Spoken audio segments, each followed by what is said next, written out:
Let's get ready to rumble!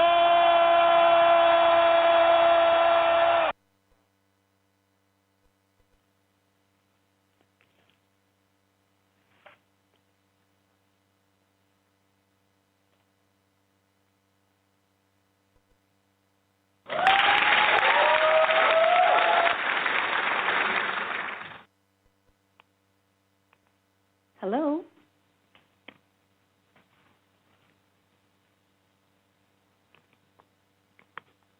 Michelle, we're having technical difficulty. I cannot hear at all.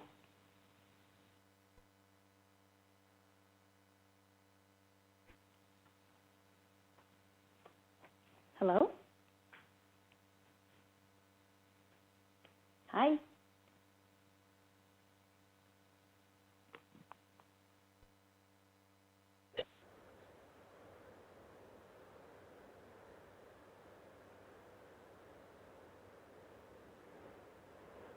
Hello?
It's about math, and it's about evidence.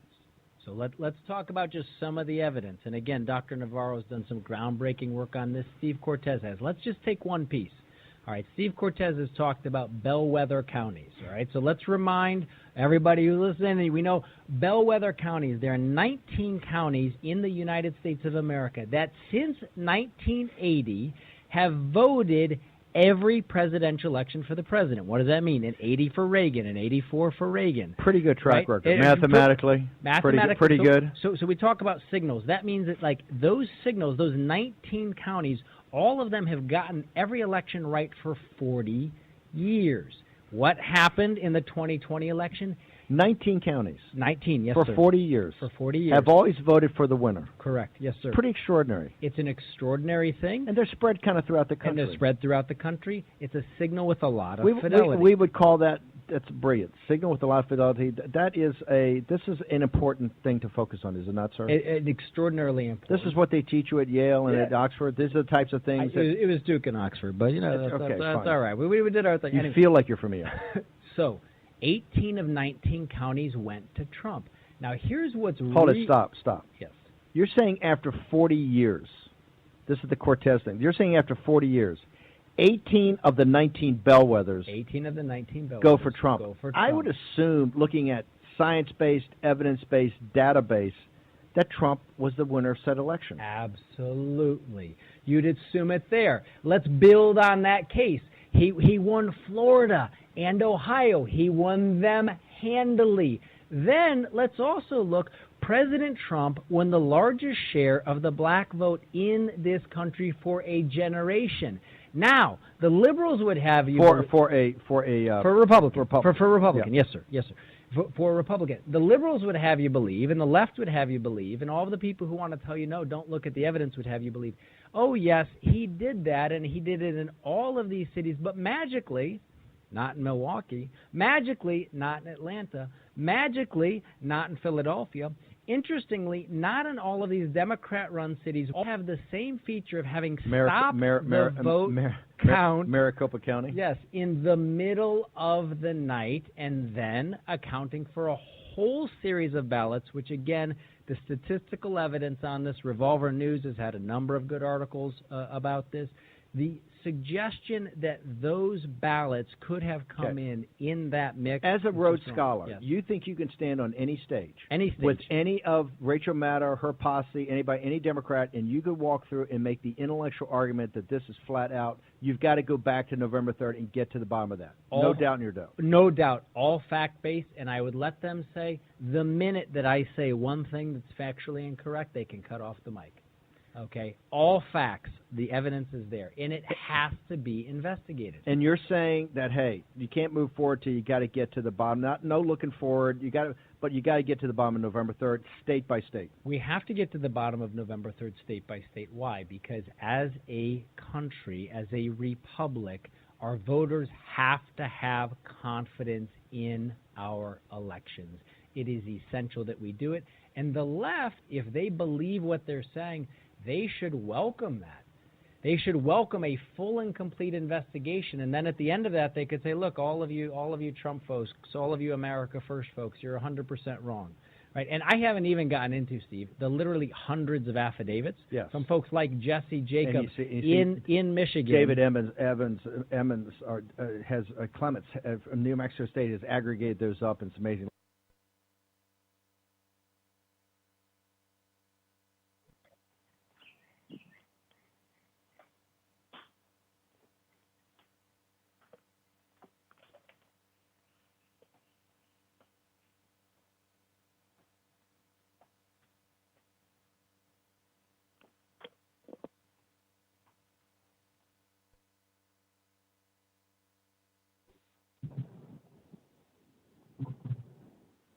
Hello?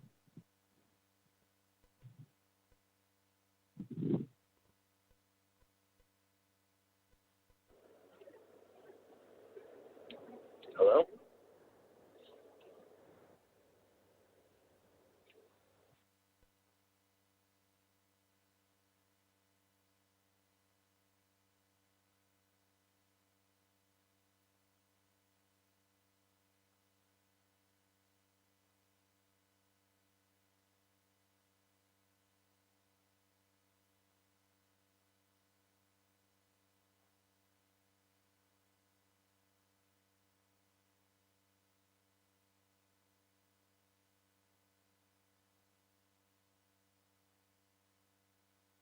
You're not a lawyer, are you, sir? No, I'm not, Steve, but I'm learning enough. And what was interesting was on May 20th and 21st, which we had nearly 16 hours of hearings. It was me against 3 of the leading lawyers from Wilmer and Hale at Twitter, 3 of the lawyers from the government of Massachusetts, and 1 lawyer from the National Association of State Election Directors. Our case, Steve, is fundamentally about that the government, this is very critical, very different than the DeSantis bill, and there's some weaknesses there, but what we've shown is that the government and Twitter work together to suppress political speech. And what happened, Steve, was the judge in October 30th, he gave us a big victory because in testimony we showed that the government has a trusted Twitter partnership, a special portal that they can report on U.S. citizens when they expose violation of law by government officials. So that came out in testimony. No news media picked up on that, Steve, except you. So on October 30th, in testimony, a federal judge and I exposed in cross-examination that the government has a special trusted Twitter partnership to call the Twitter and tell them what to do.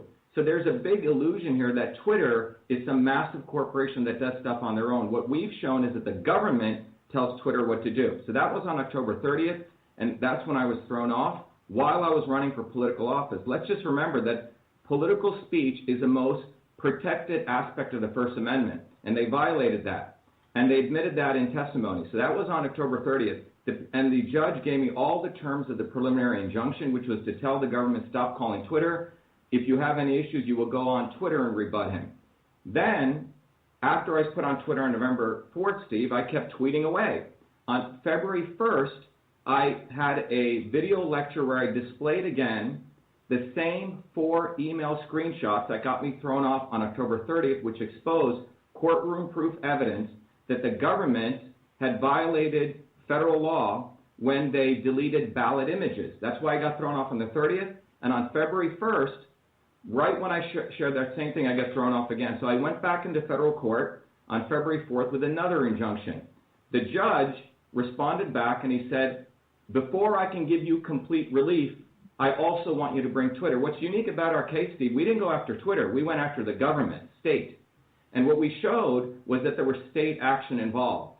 So on May 20th and 21st, the judge he brought everyone in, Twitter, myself, the government, and the National Association of State Election Directors, which was also the vehicle they used.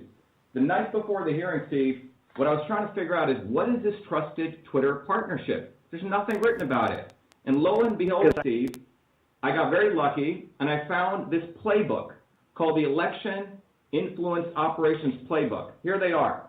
And where did I find this? I found this on a server because I've seen an email interaction.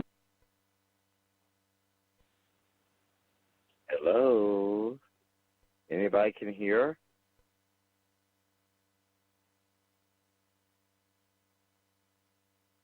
Anybody here? Good, you're clear.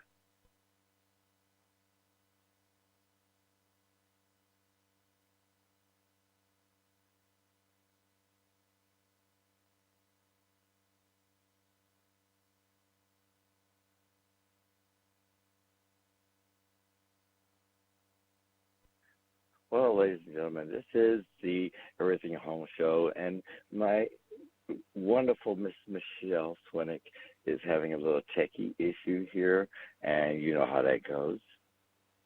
So everyone just be patient. The guests are being patient, and we're going to see what we can have done.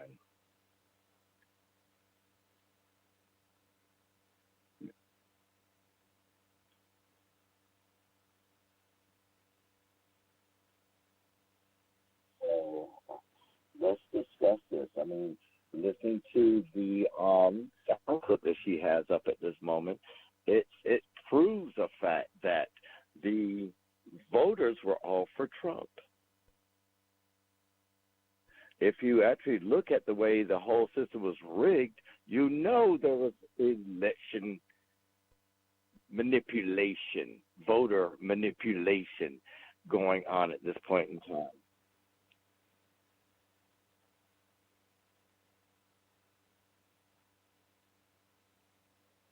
So as you people out there listen, please go back to the clip and start listening from the, if you're on Facebook or any of the websites that Global Enlightenment Radio Network is broadcasting to, listen to it. And what I'm going to request is that we take a shutdown on the other server so we can repair what is being done.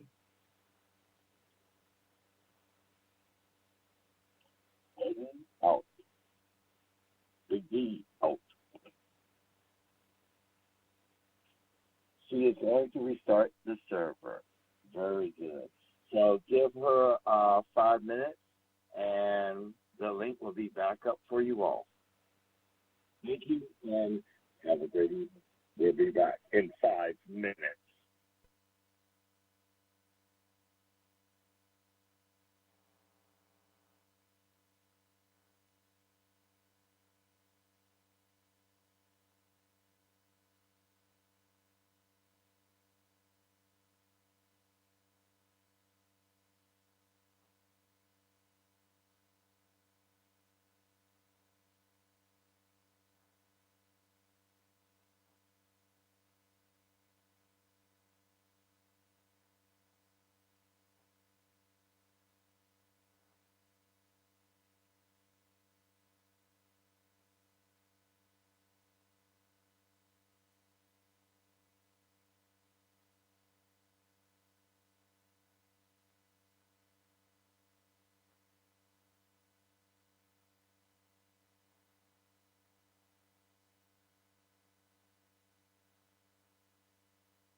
glad to start again with just my children and my wife. Thank my lucky stars to be living here today, 'cause the flag still stands for freedom and they can't take that away. And I'm proud to be an American, where at least I know I'm free. And I won't forget the men who died, who gave that right to me. And I gladly stand next to you and defend her still today, 'cause there ain't no doubt I love this land. God bless the USA.